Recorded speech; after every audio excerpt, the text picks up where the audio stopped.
That's the best show ever. Jonathan Frakes and Brent Spiner love one particular Star Trek show for breaking the franchise's rules. For nearly 6 decades, Star Trek has survived by following rules, and occasionally by smashing them completely. Warp drive logic, moral optimism, episodic diplomacy, and Starfleet procedure have traditionally defined Gene Roddenberry's universe. Yet ironically, some of the franchise's most beloved moments arrive when those rules are ignored.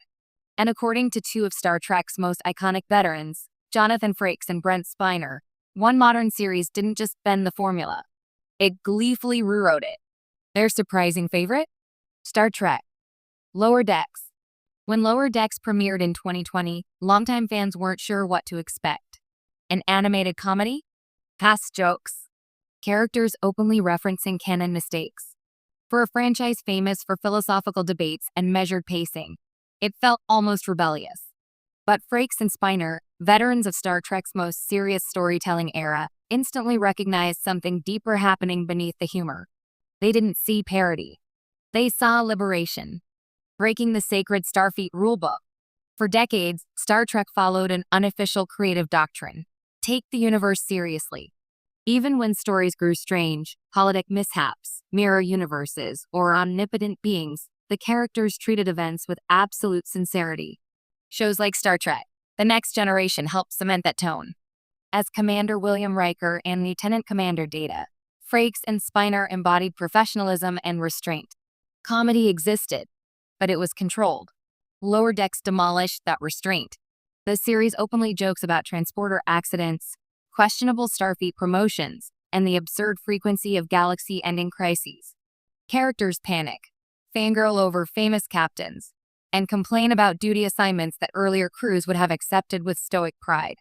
Instead of pretending Starfleet officers are mythic heroes, Lower Decks portrays them as exhausted employees trying to survive a very weird workplace. And somehow, that irreverence strengthened the franchise rather than weakening it. Frakes has repeatedly praised how the show understands Star Trek so completely that it earns the right to laugh at it. According to him, comedy only works when creators truly love the material, and Lower Decks clearly does. Brent Spiner's favorite kind of Trek. For Brent Spiner, appreciation of Lower Decks carries special irony. Data himself often delivered some of the Next Generation's funniest moments, though rarely intentionally. His literal interpretations of human behavior created humor rooted in character rather than jokes. Lower Decks expands that same philosophy across an entire series. Instead of one outsider observing humanity, the show treats the entire Federation as slightly ridiculous, yet deeply admirable. Spiner has expressed admiration for how the writers embrace tonal freedom without abandoning optimism. Beneath every chaotic mission and punchline lies classic Star Trek morality: cooperation matters, curiosity matters, and kindness still wins. The difference is that now, characters are allowed to admit how bizarre their universe really is. And that honesty feels refreshing even to actors who helped define Trek's golden age. Why rule breaking saved Star Trek? Every long-running franchise faces the same danger: reverence turning into rigidity.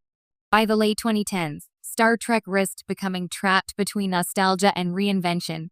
Dark serialized storytelling dominated newer entries, while older fans longed for the hopeful spirit of earlier eras. Lower Decks solved the problem by refusing to choose sides.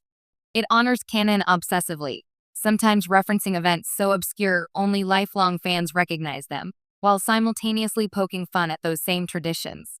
The show proves something profound. Respecting history doesn't mean treating it as sacred. Frakes, now one of Trek's most prolific directors across modern series, understands how difficult that balance is. Rule-breaking usually risks alienating audiences. Yet Lower Decks succeeds because its humor comes from affection rather than cynicism.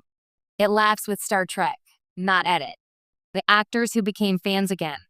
One of the most revealing aspects of Frakes and Spiner's praise is how it reflects